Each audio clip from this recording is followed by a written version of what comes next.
In the early 1990s, most Americans had never heard the term ADHD. It existed, but quietly. A medical diagnosis used sparingly, cautiously, only in the most severe cases. School psychologists could go entire years without assigning it. Pediatricians treated it as a rare disorder. Parents barely knew what it stood for. Yet today, ADHD is one of the most common psychiatric diagnoses in the country. Millions of children take stimulant medications every morning before school. Millions of adults take them before work. Entire generations believe they suffer from a disorder that, not long ago, barely registered in medical literature.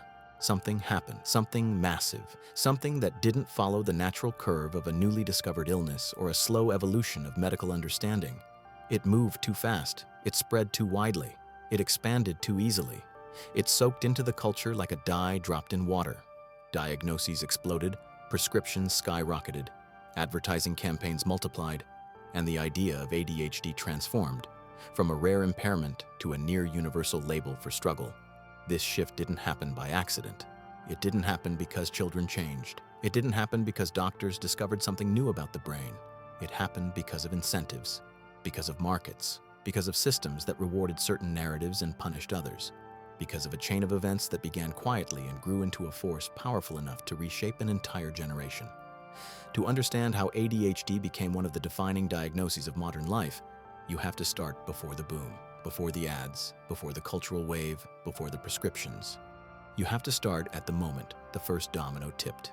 In the late 1980s, Ritalin sales were flat. The drug worked, no one denied that, but the market was small.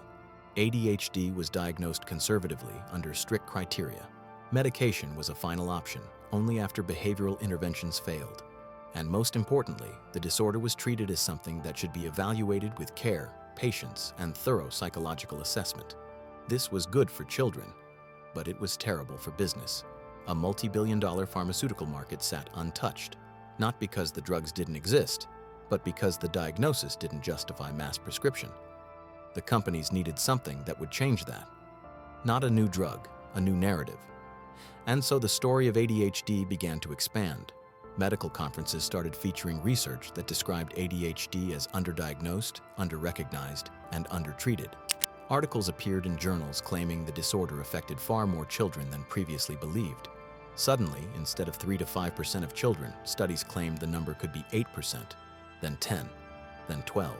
Each study had a similar pattern: a widening of the diagnostic net, an expansion of symptom lists, a broadening of what counted as clinical impairment. Restlessness became a symptom. Daydreaming became a symptom. Disorganization became a symptom. Forgetfulness became a symptom. Boredom became a symptom. Traits that once belonged to childhood itself were reframed as signs of disorder, subtle, silent, easily missed unless a trained professional stepped in. But the catch was this: many of these studies were funded, influenced, or connected to organizations that received substantial support from pharmaceutical companies. Not directly, not blatantly, but through research grants, educational sponsorships, nonprofit partnerships, advisory boards, the subtle conduits through which medical culture is shaped. Researchers weren't corrupt. They were participating in a system that rewarded expansion. And parents, seeing this new information, did what any caring parent would do. They paid attention. Schools began noticing an increase in children who struggled to sit still, pay attention, or complete assignments. Teachers were trained, sometimes through programs supported by advocacy groups, to recognize behavioral patterns associated with ADHD. They were taught that the disorder was highly treatable, that early intervention was crucial, and that medication was one of the most effective tools available. Teachers weren't diagnosing, but they were recommending evaluation. And those recommendations carried enormous weight. A child who couldn't sit still in math class became a child with potential ADHD. A child who daydreamed during reading became a child with potential ADHD. A child who struggled with organization became a child with potential ADHD. These behaviors weren't new, but the interpretation of them was. Inside pediatric clinics, doctors saw more parents requesting evaluations. They saw more questionnaires filled with checkboxes pointing toward inattention or hyperactivity. They faced cultural pressure to act quickly, decisively, and in line with modern medical understanding. And in a fast-paced clinical environment, diagnosing ADHD became easier than unraveling the complexities of childhood behavior. Medication became the path of least resistance. But the real transformation, the moment ADHD became a national phenomenon, came with a single shift: the rise of direct-to-consumer pharmaceutical advertising. Television commercials depicted struggling children who couldn't keep up in school, disappointed parents, overwhelmed teachers, and then with medication, a smiling, focused, successful transformation. It was emotional, it was relatable, it was powerful. Academic pressures soared, parents grew anxious, teachers grew overwhelmed, doctors faced rising demand, and pharmaceutical companies experienced an unprecedented surge in revenue. Diagnoses doubled, then doubled again, and again. By the mid-2000s, ADHD medication was no longer a niche product. It was a staple of pediatric medicine, and pharmaceutical companies realized they could go further. They could expand beyond children. Adults began seeking evaluations, often after discovering ADHD content online or experiencing burnout in increasingly demanding workplaces. Studies emerged suggesting adult ADHD was widely underdiagnosed. National campaigns framed adult inattention not as stress, exhaustion, or distraction, but as a treatable neurological condition. Stimulant prescriptions for adults soared, and then came the third wave: college campuses. Students facing intense academic competition learned that stimulant medications enhanced focus, stamina, and performance. Pills prescribed to one student passed to another. Demand skyrocketed. Pharmacies near major universities saw enormous increases in ADHD medication fulfillment. This created a spillover effect. Many students, after using stimulants informally, sought formal diagnoses. Telehealth platforms accelerated this further, offering quick consultations and easy prescriptions. The system was now locked into a reinforcing cycle: increased awareness, increased diagnosis, increased normalization, increased demand. But something crucial went missing amid this rise: the recognition that not every struggle is a disorder, that not every distraction is a chemical imbalance, that not every restless child is impaired, that modern environments create symptoms that mimic pathology. The world changed faster than the human brain. Attention spans collapsed under digital overload. Schools became more rigid. Academic expectations intensified. Unstructured play declined. Sleep deprivation increased. Social pressures exploded. Technology rewired childhood. And these environmental factors produced behaviors indistinguishable from ADHD. The diagnosis didn't just expand. The world became more diagnosable. Meanwhile, researchers began raising concerns. They pointed out that ADHD measures were based on subjective reports, that interpretation varied dramatically between clinicians, that diagnostic criteria had blurred, that environmental context was often ignored. They argued that the rise in ADHD reflected a cultural shift rather than a biological epidemic. But by then, the system was too big, too entrenched, too profitable, too culturally accepted. The rise of ADHD wasn't a linear story. It was a multi-layered evolution influenced by changing school environments, increasing academic pressure, aggressive marketing, expanded diagnostic criteria, shifting cultural attitudes, digital overstimulation, economic incentives, and a healthcare system that rewards speed over nuance. It created a perfect storm, one that swept millions of families into difficult decisions, impossible trade-offs, and confusing landscapes. Parents who sought help weren't misguided. They were navigating a system shaped by pressures larger than themselves. Doctors weren't reckless. They were responding to a cultural tidal wave. Teachers weren't diagnosing. They were trying to manage overcrowded classrooms with limited support. And pharmaceutical companies weren't acting illegally. They were operating within the incentives of a system that rewarded expansion. But the impact on children is where the story becomes truly painful. Millions grew up believing their minds were broken. Millions believed medication defined their potential. Millions internalized that difficulty focusing meant something was wrong with them. Millions learned to fear their own abilities without chemical assistance. For some, the medication was life-changing. It improved functioning.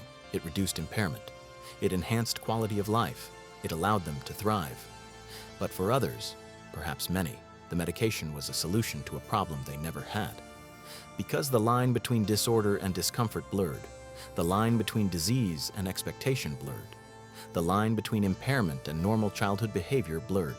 The system didn't just diagnose ADHD, it diagnosed the modern condition. As the boom continued, adult diagnoses rose even faster than childhood ones. Adults facing burnout, stress, digital overload, or workplace exhaustion increasingly saw themselves through the lens of ADHD criteria. Clinicians reported record numbers of adults seeking evaluation. It wasn't fraud. It wasn't deception. It was a shift in how society interprets cognitive struggle, and that may be the most revealing part of the entire phenomenon. Because when you peel back the layers, all the advertising, all the research, all the guidelines, all the diagnoses, you find a deeper truth. A world that demands constant focus will always create people who feel they're failing.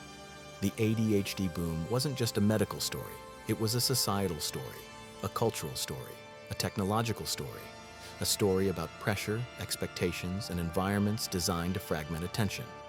Millions of people weren't diagnosed because they were impaired.